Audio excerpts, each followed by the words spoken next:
is the second video in a three-part series brought to you by Create to Learn, a Taking It Global program supporting First Nation, Métis, and Inuit students and youth in developing creativity and digital content production skills. Make sure to follow at Create to Learn on Instagram and check out the Create to Learn hashtag for additional content releases. Hi everyone, my name is Christine Malott, and I will be teaching you today from my home here in Winnipeg, Manitoba, Canada. I'm going to lead you through a goal-setting activity using some of the teachings from the medicine wheel. Our learning goals today include developing an understanding and appreciation of Anishinaabe culture and worldview.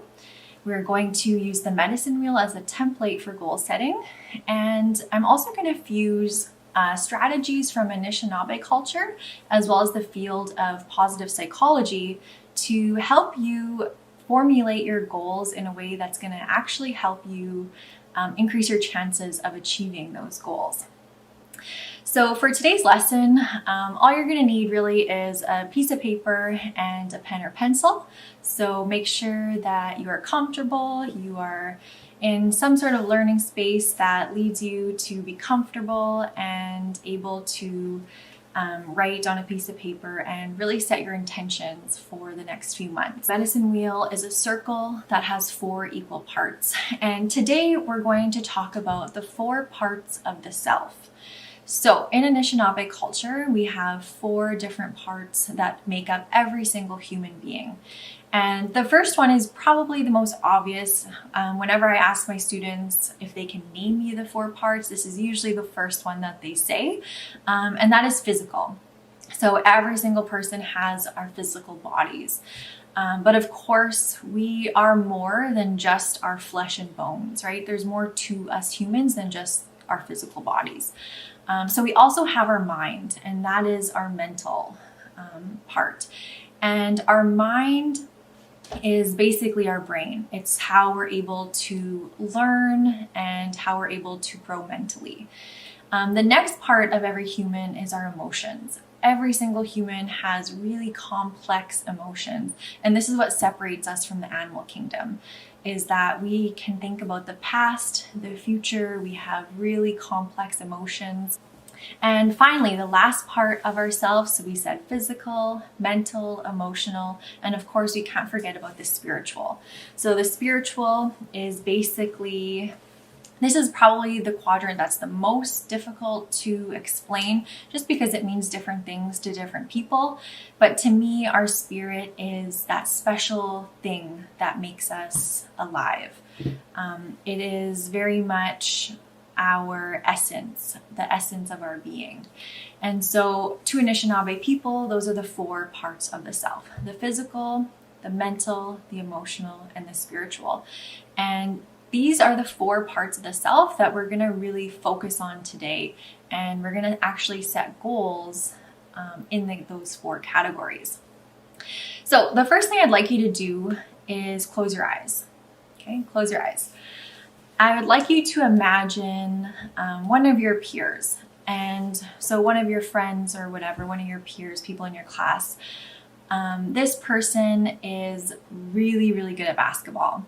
They live and breathe basketball. They're always practicing in the gym. Basketball is their life. They watch all the games, all the NBA games. They're constantly in the gym practicing. All their friends are on the basketball team. They try so hard every single game. They, get like 35 points a game. They're just the basketball superstar. So now open your eyes. Do you think that this student sounds well?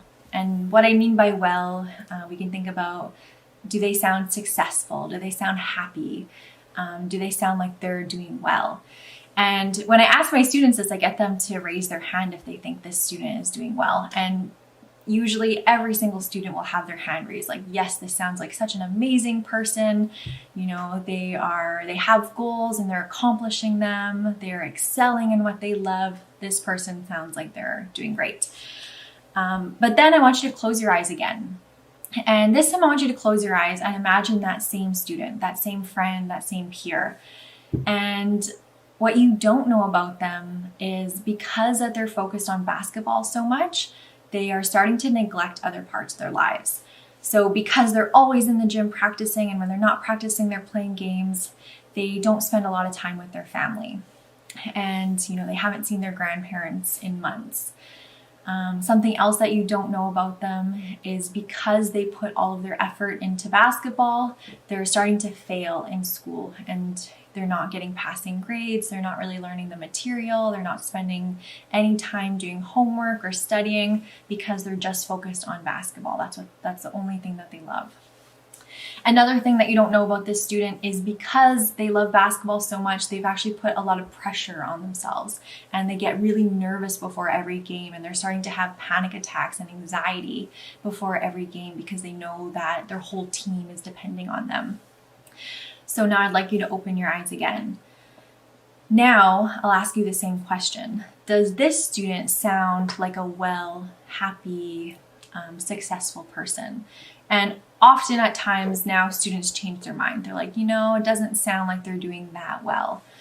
And that's really a teaching that I'd like to talk about that lends itself through the medicine wheel format, is this idea of balance. So when we look at the medicine wheel, we can notice that all 4 quadrants are of equal size and shape, and they're all connected through the outer circle of the wheel. And this is very much just like the 4 parts of the self. Even though, we might focus on one part of ourselves, such as like the physical, playing basketball all the time, if we're only focused on that one part of ourselves, that means we might be neglecting the other parts of ourselves. And that's very much the case with the student in question. And I hope you kind of notice that they're only focused on one part of their self, the physical and the basketball. So I can give you another example, and I can get you to close your eyes, and this time, think about one of your peers, one of your friends that really, really loves school, and they love learning. They take their grades so seriously. They have like 90s in all of their classes. They spend all their time studying. But the same kind of thing. Some things that you don't know about them are because they spend so much time studying, they don't spend enough time with their friends, or they're not getting enough physical activity, or they're eating really unhealthy and things like that. And so you can imagine that when we talk about wellness in Anishinaabe culture, it really has to do with balance and being balanced in what we put our time and effort into. So the medicine wheel is a really great tool to teach about the importance of balance and to teach about the importance of being well, and that we are well when we are in balance. So what I'd like you to do is I would actually like you to take your piece of paper and draw a really big circle and create a medicine wheel. So draw a circle and then just divide it into 4 quadrants. And you're going to label the first quadrant, it doesn't really matter the order or anything, physical. And the second one, you're going to label emotional, mental, and spiritual. And for this activity, we're going to set goals in each of these categories. And the reason why we're going to set goals in these categories is to ensure that we are being balanced in what we put our time and effort into. So the first category is physical. What I mean by physical goals, these are things that have to do with your physical body. So they can be sport, it could be nutrition, it could be fitness, any goals that have to do with your physical body. Maybe an example of a goal is that you want to exercise 3 times a week. Okay, that would go in the physical category. The next category is mental. And mental, this is your mind. Think of your mind. So this is anything that you want to learn. It can be school related, or it doesn't even have to be. It could be something like, I want to learn how to sew, or I want to learn how to cook, or it could be a goal related to your grades. I want to get 90% in this course. So anything that you want to learn. The next category is emotional. And this category is really important because I think it's the second most neglected category. When we think of emotional, we're going to set mental health goals in this category. So when I think of mental health goals, I'm thinking of goals that will help you to lower your stress, lower your anxiety, maybe lower your anger, things that will put your emotions in check, basically. And this is the category that I would say school definitely doesn't do a good job in teaching students how to be well, how to be happy, how to be mentally healthy.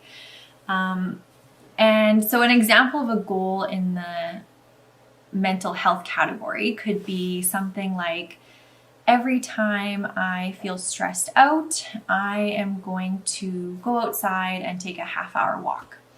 Or every time I am angry, I'm going to put on my headphones and listen to angry rap music, or, whatever it could be. This is your coping strategies category. So you can think of coping strategies for things to do to lower your anxiety, things that you can do to lower your stress, things that you can do to manage your anger. And I want to talk a little briefly about the difference between healthy and unhealthy coping mechanisms. When we think about coping mechanisms, they usually fall into two categories, healthy versus unhealthy. But I like to think of it on more of a spectrum. So I'll give you an example. If I think of a healthy coping strategy as going for a walk every time I'm stressed out, that's probably a healthy strategy because it's not going to make my life worse in the long run. Whereas if I think of an unhealthy coping strategy, such as every time I'm angry, I yell at the people that I love, that probably isn't a great strategy. It's probably unhealthy because it's going to start to affect your life in a negative way if you keep doing it. If you keep yelling at the people that you love when you're angry, well, they're probably not going to want to be around you very often. Another unhealthy coping strategy is using drugs or alcohol to cope when you're feeling stressed out. If you keep up this strategy of using drugs and alcohol when you're stressed out, you're more likely to develop an addiction, and that's going to affect your life in negative ways.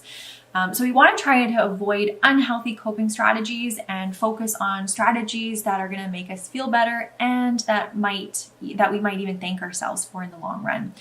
And other examples of healthy coping strategies can include, like I said, taking a walk, maybe taking your pet for a walk every time you need a break and you're stressed out.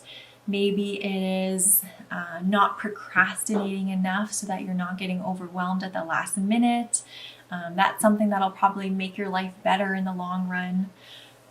It could be exercising, doing yoga when you're stressed out, meditating, all those really good things that probably aren't going to affect you too much in a negative way are good coping strategies. It becomes more of a spectrum when we think of things like, what if every time I was stressed out, I ate sugary desserts and that kind of made me feel better in the moment. I'd have a piece of cake every time I'm stressed out. You might think like, it's probably not going to affect your life negatively in the long run if you do that. However, we have to think about how often are we doing it. If I am eating a piece of cake every single morning, afternoon, and nighttime, whenever I feel a little bit of stress, I'm probably going to develop some not so great eating habits, and that could affect my health in the long run. So I would like you to be mindful of coping strategies being healthy, unhealthy, and kind of on a spectrum. So the final category that we're going to set goals in today is spiritual. And like I said, this one's really hard to explain just because it's different for everybody. Everybody has a different meaning to the word spirit. Everybody kind of believes different things. And so this one, I encourage you to do what you feel is right in this category. For some people, spiritual goals include things like religious goals. Maybe it's like going to church once a week. Maybe it's going to the temple. Maybe your goal is service to others. Maybe you want to volunteer once a month. Maybe you want to help somebody less fortunate than yourselves, and to you that's a very spiritual act. Or it could also just be things that make you happy, hanging around family, friends, relationships. This category can mean a lot of different things to different people. So now that you kind of have an overview of what types of goals you should be putting in each category, I recommend that you spend about 20 minutes and think of at least 3 goals per category.